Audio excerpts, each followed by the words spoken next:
इस दुर्घटना के आड़ में ऐसा कोई भी कार्रवाई नहीं होनी चाहिए। तो बीच में जो है अफरा तफरी का माहौल। इस वक्त हम रक्सौल में हैं और मेरे साथ कुछ अतिथि हैं जो बाहर से आए हुए हैं लोग, और इन्हीं से जानते हैं आखिर इन लोग का आने का क्या मकसद है और किस संगठन से ये लोग आए।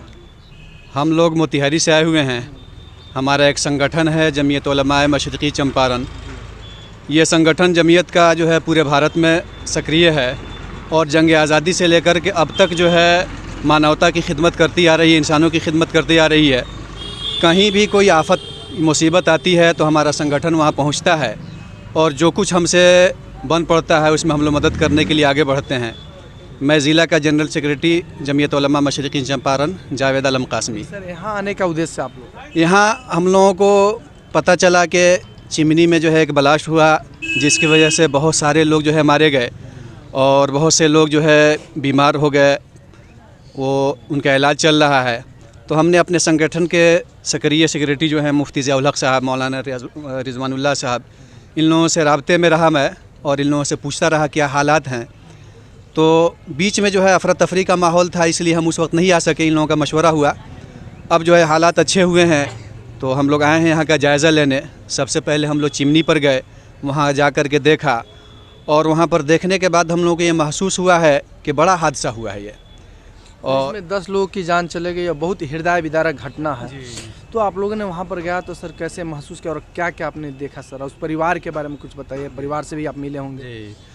तो हम लोग जो है वहाँ पहुँचे हैं तो ये लोग जो है पहले ही दिन जिस दिन ये घटना हुई थी ये दोनों आदमी वहाँ थे। इन लोगों ने जो देखा था वो सुनाया है और हम लोगों को भी देख करके लगा है कि बहुत ही बड़ा जो है ये घटना घटी है। जो लोग इसमें हलाक हो गए हैं, अल्लाह को प्यारे हो गए हैं, अल्लाह ताला उन सबको जन्नत में आला मकाम नसीब फरमाए। वहाँ पर देखने के बाद हम लोगों को इस बात की ज़रूरत महसूस हुई है कि प्रशासन ने जो जगह को सील किया हुआ है तो उस पर जल्द से जल्द जो है जांच करके उसका रिपोर्ट पेश करे और वहाँ पर करोड़ों रुपए की जो है संपत्ति अभी भी जो है जो रोकी गई है तो उसको रिलीज़ किया जाए कि उनके जो वारिसीन हैं, जो उनके पीछे रह गए हैं लोग, उससे वो फ़ायदा उठा सकें। कोयला है, ईंटा है, कच्चा ईंटा है, अगर इसको ऐसे ही छोड़ दिया जाएगा तो ज़ाय हो जाएगा। तो हम डीएम साहब से और प्रशासन से गुजारिश करते हैं कि जल्द से जल्द जो है जांच रिपोर्ट को मंगा करके जो है इसको प्रक्रिया को आगे बढ़ाया जाए और जो सामान बचा हुआ है उसको रिलीज़ किया जाए कि उससे वो बेच करके अपना रोज़ी रोटी का मसला हल कर सकें। बिल्कुल बिल्कुल। हालांकि मुआवजा देने से तो आज देगा लोग, कल ख़त्म हो जाएगा। फिर बाद जो बच्चे हैं, हालांकि एक व्यक्ति के तो 8 बच्चे हैं, एक आदमी को 4 बच्चे हैं और एक आदमी के 2 बच्चे हैं और बच्चे का जो भविष्य अंधकार में चला जाएगा अगर उन लोगों की सहायता नहीं मिलेगी। और पढ़ाई लिखाई महत्वपूर्ण चीज़ है तो बहुत ज़रूरी है, तो उसके लिए आप लोग कुछ सोचे हैं कि नहीं? देखिए, हमारे संगठन की तरफ से जो है जो भी इस सिलसिले में हम लोगों को बन पड़ेगा, हम लोगों के पास चूँकि कोई फंड है नहीं, सरकार की तरफ से कुछ नहीं मिलता है, हम लोगों से सहायता लेते हैं और जैसा बन पड़ता है उसको हम लोग उसी वक्त मदद करने की कोशिश करते हैं।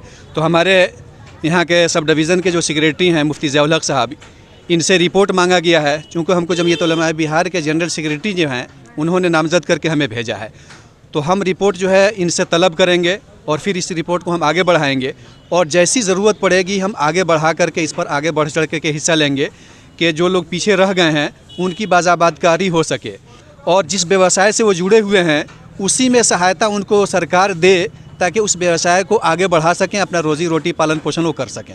चलिए, बिल्कुल। लेकिन आपने सर वहाँ पर गया था घटना के क्या देखा, कैसे महसूस किया सर? सबसे पहले मैं बता दूं कि मैं शुरू से इस घटना पे बारीकी से नज़र रखे हुआ हूँ।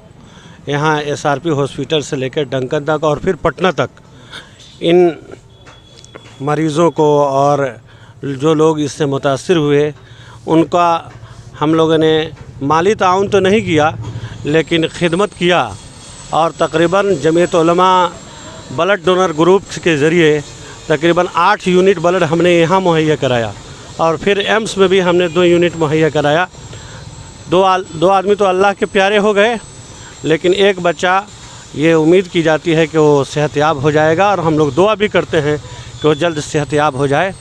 बस हमारे सेक्रेटरी साहब ने जो कहा कि प्रशासन को इंसाफ से काम करना चाहिए और जो लोग मजबूर बेसहारा हैं, आज जो कल करोड़पति थे आज बेसहारा हो गए, उनकी भरपूर मदद करनी चाहिए।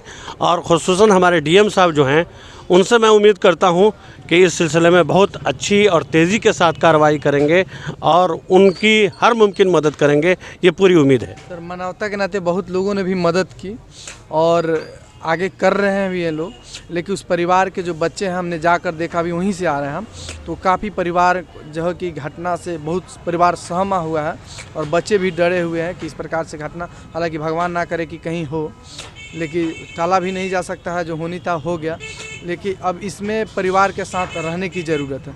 सबसे पहले यह है आदापुर प्रखंड के उप प्रमुख साहब हैं। प्रमुख साहब, आपसे हम जानना चाहेंगे कि परिवार के साथ जो घटना घटी है, बहुत बड़ा घटना था, छोटा तो है नहीं, पूरा परिवार आज बिखर चुका है, लेकिन उस परिवार के साथ आप लोग कैसे हैं और कैसे देख रहे हैं? देखिए, सबसे पहले मैं जिला प्रशासन का शुक्रिया अदा करूंगा।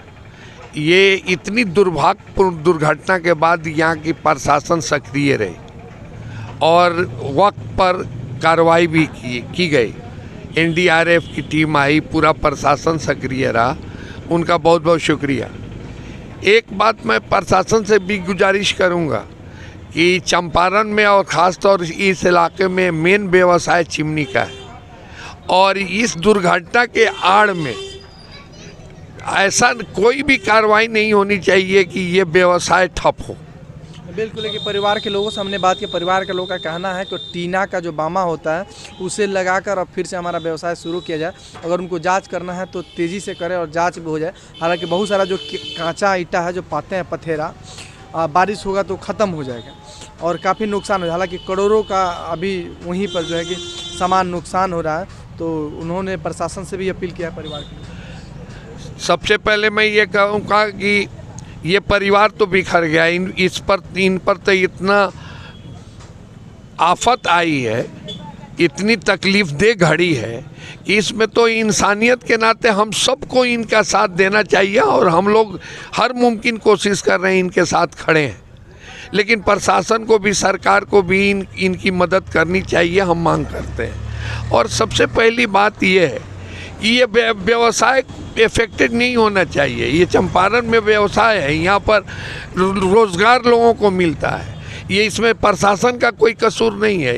मैं मानता हूँ कि ये षड्यंत्र के तहत, साजिश के तहत इसमें विस्फोट कराया गया है और इसकी जांच होनी चाहिए, उच्च स्तरीय जांच, निष्पक्ष जांच होनी चाहिए। बिल्कुल जांच होनी चाहिए, जो भी इसमें दोषी पाए जाते हैं उन पर कार्रवाई भी होना चाहिए, कड़ी से कड़ी कार्रवाई होनी चाहिए।